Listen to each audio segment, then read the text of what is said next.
Hi, I'm Carolyn Evans, Trichologist at Absolique Hair Health Clinic. Today I just want to share with you a little bit about treatments for hair loss in women and minoxidil. Now, I get a lot of questions about minoxidil, and it's very misunderstood about the versions of minoxidil that are out there and how to actually use them. So firstly, minoxidil is for DHT pattern thinning, so female pattern thinning and male pattern thinning related to dihydrotestosterone. Minoxidil used to be a tablet, okay, so it was used for high blood pressure, so it actually lowers the blood pressure. Now what DHT does, dihydrotestosterone, is we look at the hair and we look at the hair bulb. DHT, which is naturally occurring in your body, it gets triggered by hormonal factors, hereditary factors and environmental factors, and it starts to bind to your androgen receptor, which is the growing hair bulb. So when you apply minoxidil to the surface of the scalp, what it's actually doing is going through and it's stopping the constriction of the DHT, but on its own it actually does nothing to the DHT.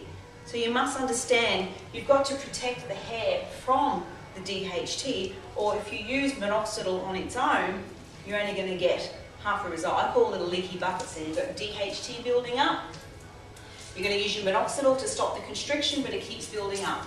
Stop the constriction, keep building up. If you go in naturally and you actually protect the hair bulb from the DHT and then you start moving it away, you will get regrowth. So this is the thinning that occurs with female pattern thinning and male pattern thinning. It is a thinning, it is not hair loss.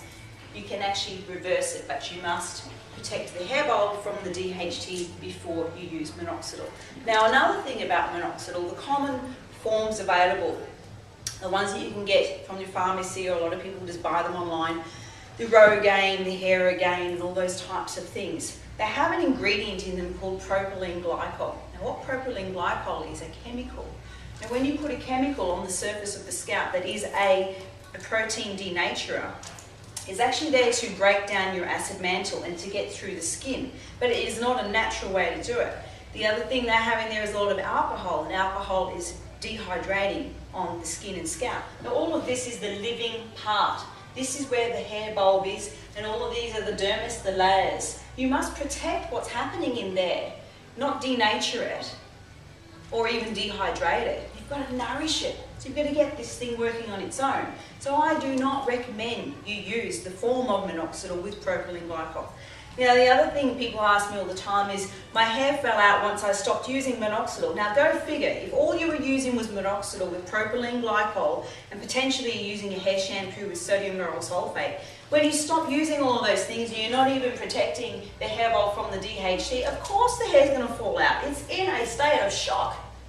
So if you're going to use minoxidil, do your research. Get a formula that is gentle. Now what we do here is we teach scalp brush therapy, scalp cleansing. So we clean the scalp, we open the follicle, we channel through naturally to then use a safe formula of minoxidil. Now I use Hair Loss Control Clinic Restim Plus. So it has got minoxidil in it, but it's in a base of aloe vera, and it has 11 natural DHT inhibitors as well. So if you prepare the scalp naturally, you can apply your Restim to the surface of the scalp.